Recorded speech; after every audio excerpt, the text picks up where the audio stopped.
All right, welcome back to our special Newsmax Town Hall with Arizona Republican candidate for the U.S. Senate, Blake Masters. Blake, great to see you again. Thanks for sticking around and talking to us.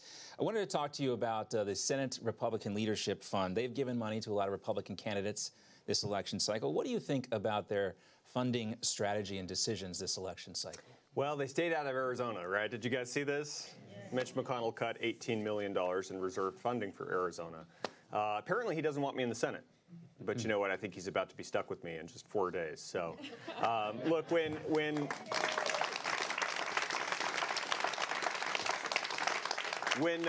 McConnell made that decision to cut those funds, right, I had two choices. One, I could be upset about it. I could be resentful. I could start throwing bombs at him in the media. But that didn't seem like the right course. I thought, hey, look, I don't feel entitled to other people's money. I think that's a good conservative value, right? If I felt entitled to other people's money, I'd be like AOC. That's not where you want to be.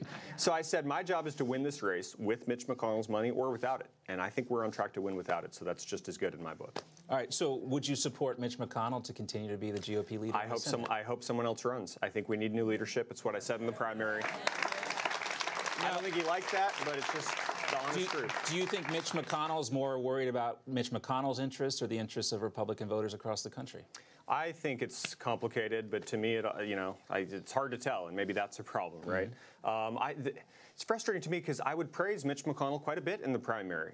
I said, hey, we have him almost single-handedly to thank for keeping Merrick Garland off the Supreme Court, right? We can all agree that's really good. Mitch is very good at blocking Democrats. He's very good at sort of shaping this conservative judiciary we have.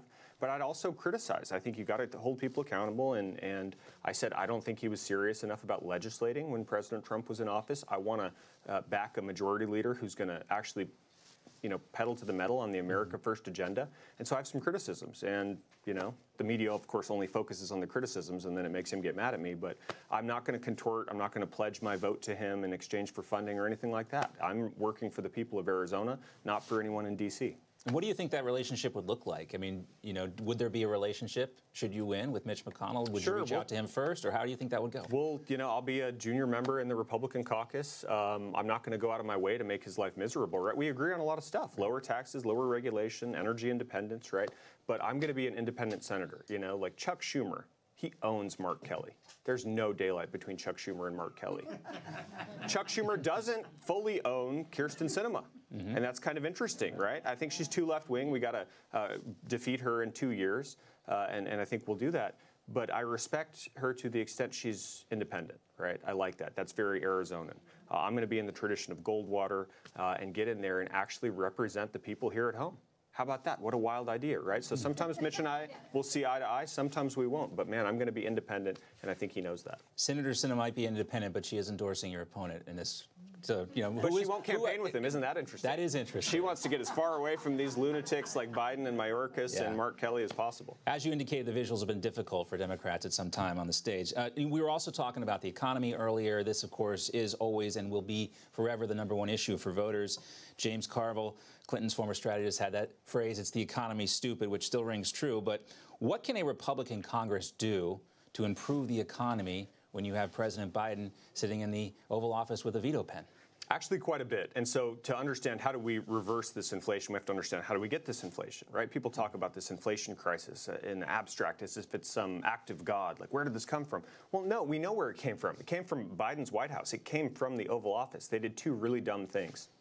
Maybe they actually knew what they were doing and it was intentional, but we can talk about that later. They surrendered our energy independence on day one. Right? Biden, and he told us he was going to do this. He campaigned on destroying the fossil fuel industry. When someone tells you who they are, right, you should believe them. Well, day one, he canceled the Keystone Pipeline. He declared war on American energy production. And it's like, what did these geniuses think was going to happen to the cost of gas when you declare war on domestic production of oil and gas? You think that might make the cost of energy go up? Yes, they don't care. They took gas from $2 to $6 in Maricopa County. Now they want a prize because it's back down closer to $5. Because Biden is, of course, selling out oil from our strategic petroleum reserve. It's just compromising national security. It's horrible. Well, when they made energy too expensive, they caused inflation. They made everything in the economy too expensive because literally everything you need to live takes energy to make or to move. That was the left hook. And then the right hook, right? These geniuses, they printed $6 trillion in 20 months. What did they think was going to happen? Mark Kelly's official explanation for inflation is, see, John, all the businessmen, It's their fault. They get together and they conspire. They decide to raise prices at the same time. It's capitalism's fault. He really, either he's so dull that he thinks that, and he's manifestly unfit to serve, or what I suspect is he's more clever than that. He knows he's peddling a lie. He knows just as well. My 8-year-old understands this perfectly well. When the government prints $1 trillion, it devalues our currency. Yeah. Makes every dollar in your wallet worth less and less, and it sends prices to the moon, right? So just by taking back Congress, just by winning in 4 days, we'll be able to put the brakes on inflation, because Biden won't be able to pass these crazy $1 trillion spending bills anymore, right? We can stop half the inflation right there. It's going to be a harder fight to get our energy independence back. Biden's hell-bent on America last energy policy. It's why I always say we need the White House back. 2022, 2024, these elections are existential and they go together. If we get the right Republicans in charge and re-implement America First policies, we've got a fighting shot at saving our country. We also have another clip here we wanted to show you from Bernie Sanders' campaign.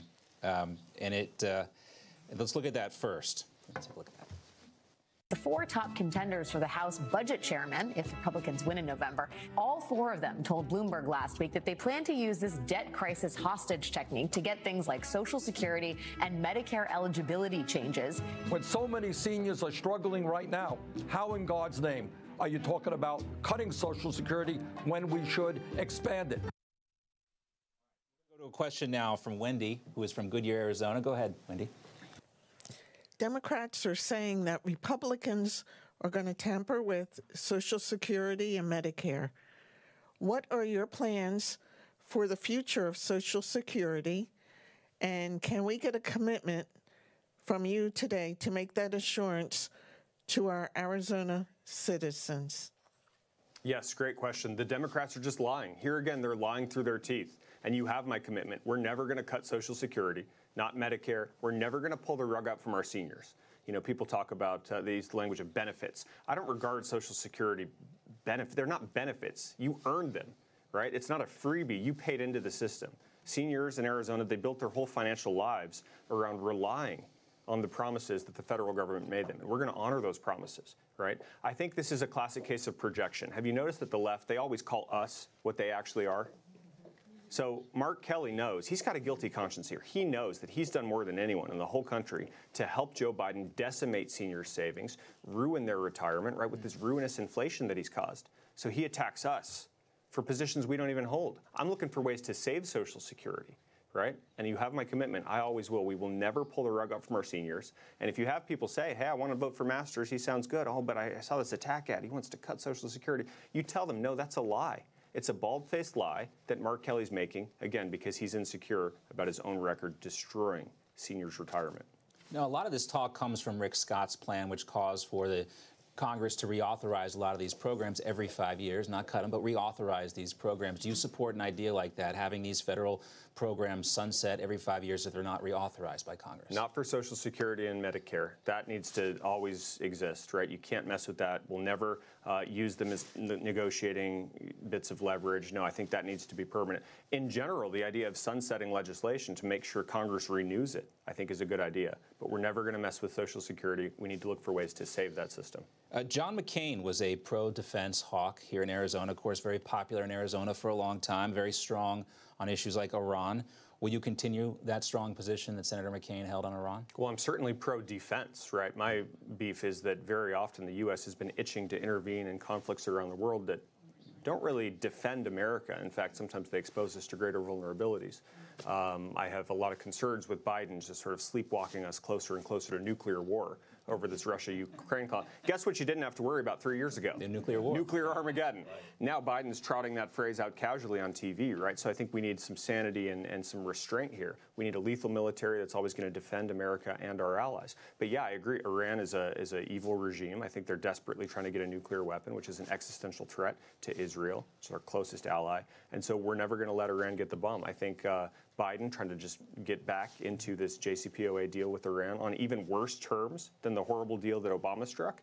No, you don't negotiate with terrorists.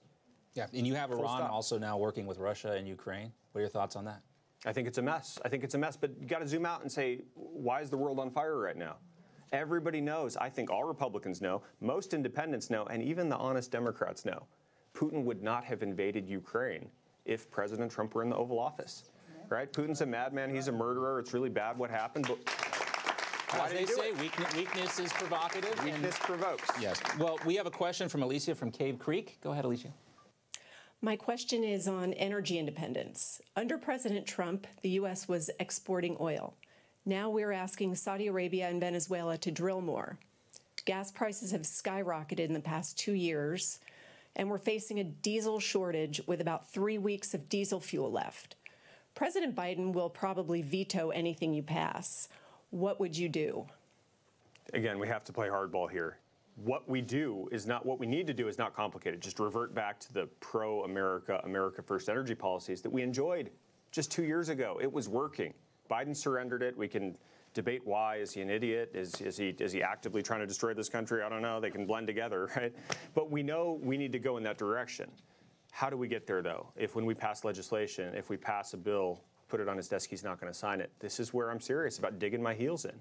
Biden is compromising our national security with his energy policy. Biden is making it really, really hard for families to get by with his America Last energy policy. So I'm going to dig my heels in and demand that he fix this, right? He's not getting a single. We need to be willing to grind his government to a halt unless and until he does two things: secure the border and re-implement President Trump's America First energy policies. If we don't do that, if we're not able to get those things done, we're not going to have a country. It really is that dire.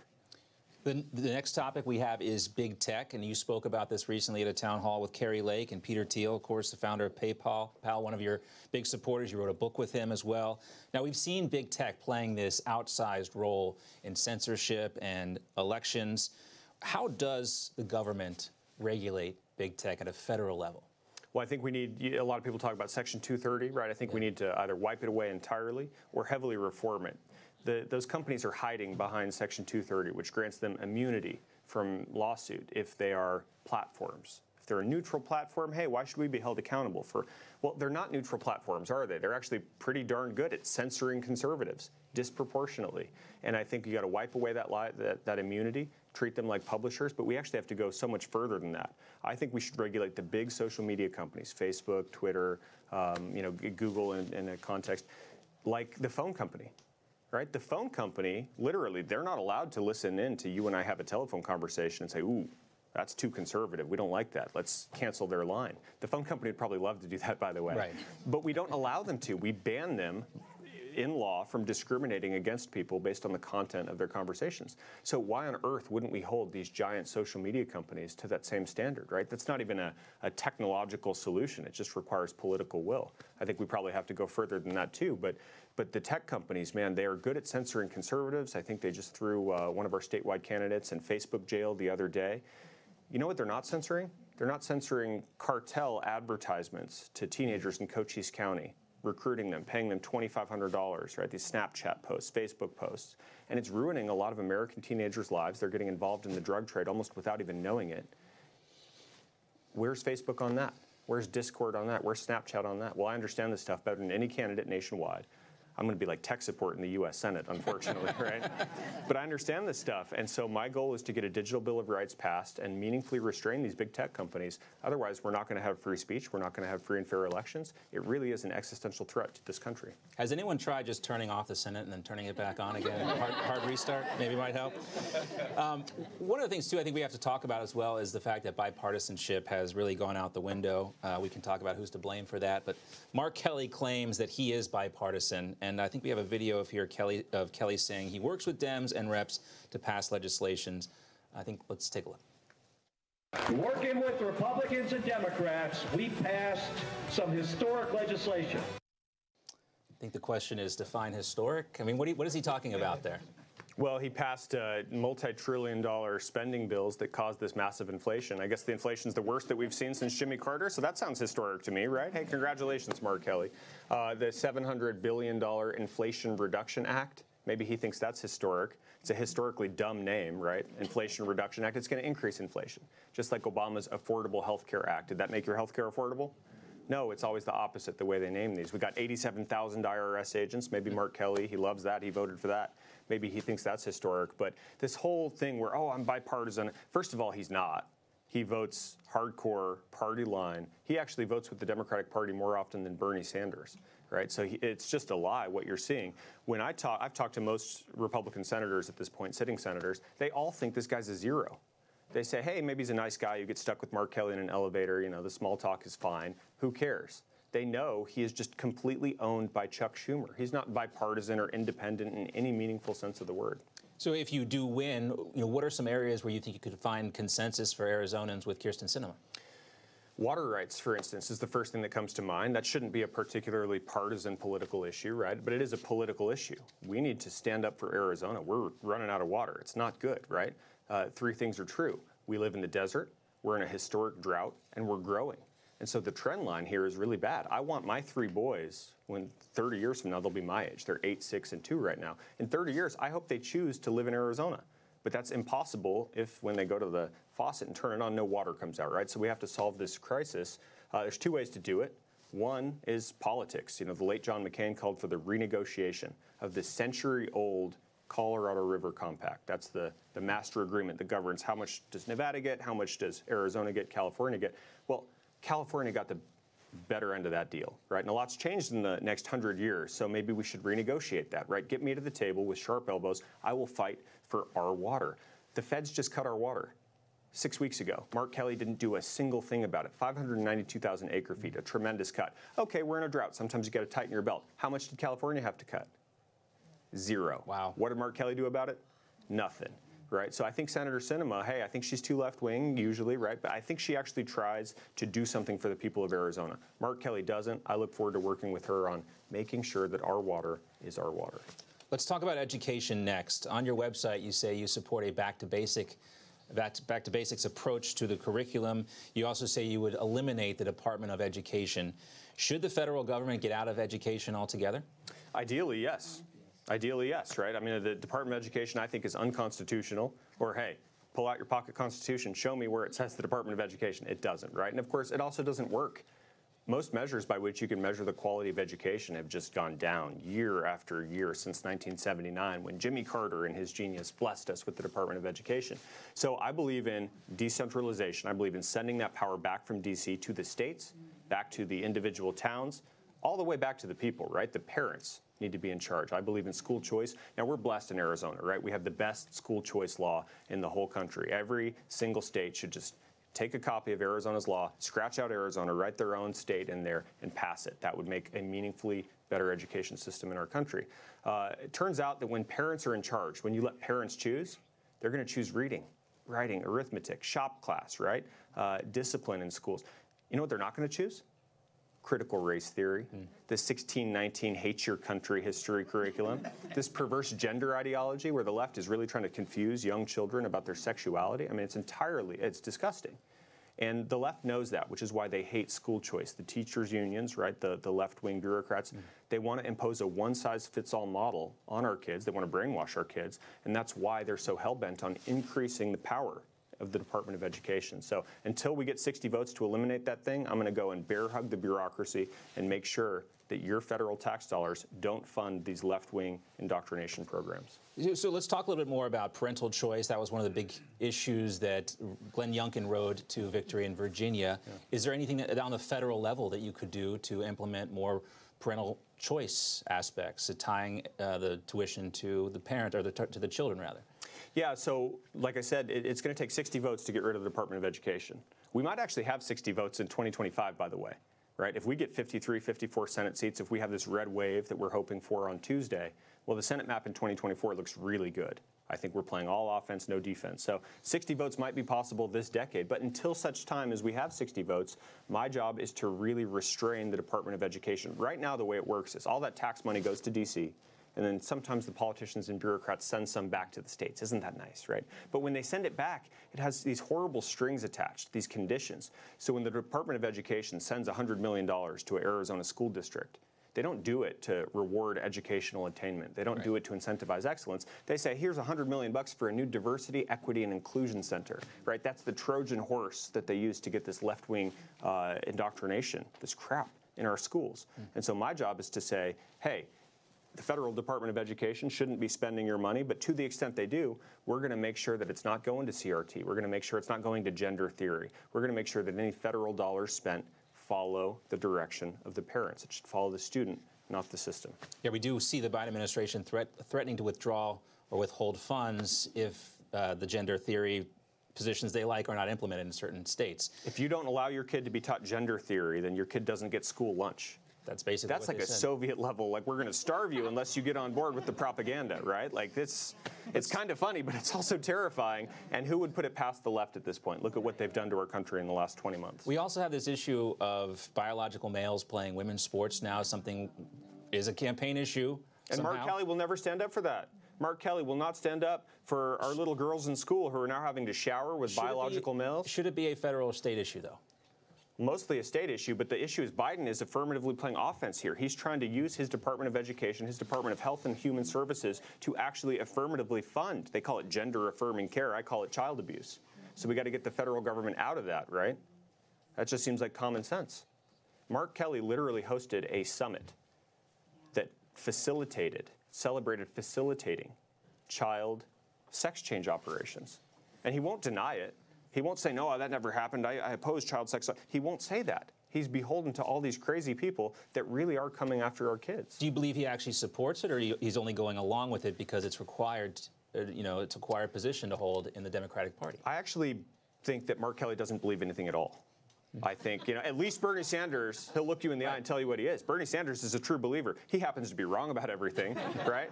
But there's a shred of integrity there because he'll look you in the eye, Bernie Sanders will, and he'll admit it. He's a far-left socialist. Mark Kelly votes to the left of Bernie Sanders. He's just as dangerous to our country as Bernie Sanders. But he'll look you in the eye and pretend to be a moderate. He doesn't believe anything at all except his own power, except in serving the interests of Chuck Schumer and Joe Biden. It's disgusting. Let's go back to the topic of Russia. They've been saber-rattling quite a bit, first with the invasion of Ukraine, and then we hear Vladimir Putin threatening to use nuclear weapons a lot. You talked about this a little bit before, but go into some more detail for us. Do you think the Biden administration has been strong enough when it comes to dealing with this nuclear threat? I think it's important to zoom out and, like we talked about a few minutes ago, realize, why are we in this situation? It's because Biden personifies weakness, right? Putin is a bad guy. He's evil. So is Xi. I think that these guys they're monsters, right? But they're not idiots. When they look over at Biden's surrender in Afghanistan, they're emboldened. They're sharks. They smell blood in the water. When they look over at General Milley testifying in front of Congress, bloviating about we need to understand white rage and we need to teach our soldiers critical race theory. You've got United States Navy sailors right now being reprimanded if they fail to use gender pronouns with each other, right? So Biden looks at that. I mean, Putin looks at that. He looks over at Biden in the White House, who needs to be carefully managed and controlled. I mean, he's obviously not even in charge of anything. And it's so weak that then Putin feels like he's got that leverage, right, to go and do what he did in Ukraine. So all the more reason why we need a strong Republican Congress and a strong Republican back in the White House now, right? So I have a lot of problems with what Biden's doing, and none of that is to excuse or condone what Putin is doing. He's a madman, and unfortunately, Biden's just not up to the task of dealing with this very dangerous world. Now, do you think Putin's calculations or Xi's calculations would change if Republicans take back control of the House and the Senate, or do you think that would not change until there's a new person in the White House? I think taking back the House and the Senate helps a lot. And I think it won't fully change. The world won't be safer until we get back, won't be fully safe or as safe as it should be until we get the White House back. 2022 and 2024, they go together. We've seen in just 20 short months how devastating single-party Democrat rule is for the country and for the whole world. All right. Well, we have another question, I believe, coming up here. We have Ken, who's joining us from Sun City. Hi, Blake. A lot of voters would like to know about term limits. And would you be willing to limit yourself to 2 6-year terms in the Senate? Great question. I support term limits. I think we badly need term limits, right? I've signed the term limits pledge. It commits me to introduce or join legislation to limit Senate terms to 2, I think House terms to 3 or 4. It's not a self-imposed limit, right? The system right now is built on seniority. I think we need to change the way that system works. But I think it does the people of Arizona a disservice if I just unilaterally pledge to get out after 12 years, right? Because then what if some communist gets elected, right? And the way the way the system works right now is built on seniority. And so you get power over time. I think we need to change that. And so I actually think we can pass term limits in the next decade because people are just sick and tired of seeing Nancy Pelosi, of seeing Chuck Schumer, right? Take a moment to be astonished that Joe Biden was younger than me when he was elected to the Senate in the early 70s. Didn't do a single thing else with his life. He just stayed in power for 50 years, and it's like, now he's president. Congratulations, man. What's it good for? He doesn't even know he's president, you know? It's really, really sad. So I promise you, my pledge to the people of Arizona is when I get in office, and I'm going to win on Tuesday, God willing and with your help, I won't stay until I look like Joe Biden. All right, we're going to do one more question, then we'll do a lightning round. So my next question is this. How has President Trump's endorsement impacted your campaign, not just in the primary, but here in the general election? I think it's been helpful. Certainly, it's obviously helpful in the primary. Nobody disputes that. A lot of the media, though, the left-wing blue checks, they want to say, oh, then, you know, Arizona's not a MAGA state. Arizona doesn't like President. Nonsense, right? Nonsense. I think the state is still center-right. Trump is by far the most popular Republican in Arizona. And, you know, whatever you think about Trump, the man, and I know him well, and I think there's a lot of lies and myths out there in the media about him, his policies worked. It was such a good administration. He didn't start new wars. He drew down the old, forever wars. And I think he deserves credit for ending the war in Afghanistan. It was stable. We should have kept it the way Trump had it. Biden is the one who messed that up. What was inflation 2 years ago? It's like 1%, 1.5%. You didn't have to think about it because it wasn't a problem because Trump and his America First economic policies were actually working, right? We were energy independent. We worked hard to achieve that energy independence. It was great. Everybody was better off 3 years ago. So wouldn't it be nice to get back to that? Or do we want more open borders, more illegal immigration, more fentanyl, higher crime? Right? And then they're going to teach your kid to be transgender on top of that. Seems like a bad deal to me. So we'll see what voters say on Tuesday. We got the lightning round now. Let's go into this. Chuck Norris has endorsed you, so I guess we can expect Mark Kelly to concede. Is that how that works? Something like that. Sounds fair, right? You know, Chuck Norris doesn't endorse. He anoints the winner. I think that's the way it works. And I'm just honored to be endorsed by a guy who, when he does push-ups, he pushes the world down, you know. Chuck Norris is the man, and I actually woke up. I was a surprise today. I woke up to a Chuck Norris endorsement. He just posted it on his website, so I think it's a good sign. So I hear Tex-Mex food is pretty, well, not Tex-Mex, but Mexican food is really good out here. Are you a flour or a corn tortilla guy? I just got to be, I'll probably get in trouble for this, but flour. Flour. It's just better.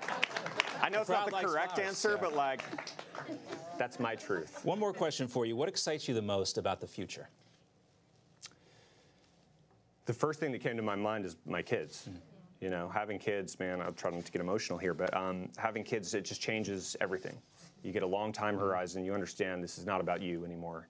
It's about these three beautiful boys. They're 8, 6, and 2. And my dream for them 30 years from now, and your kids and grandkids too, is for them to, in 30 years, be living in a country that works and in America that we still recognize. And so I'm honored to have this opportunity to get in there and fight for them and fight for Arizona families and really try to save this, the greatest country in the history of the world. I hate to cut you off when you're talking about your kids because I see how much they mean to you, but we have to wrap it up there. Blake Masters, thank you for spending some moments with us today. We appreciate it. Thank you.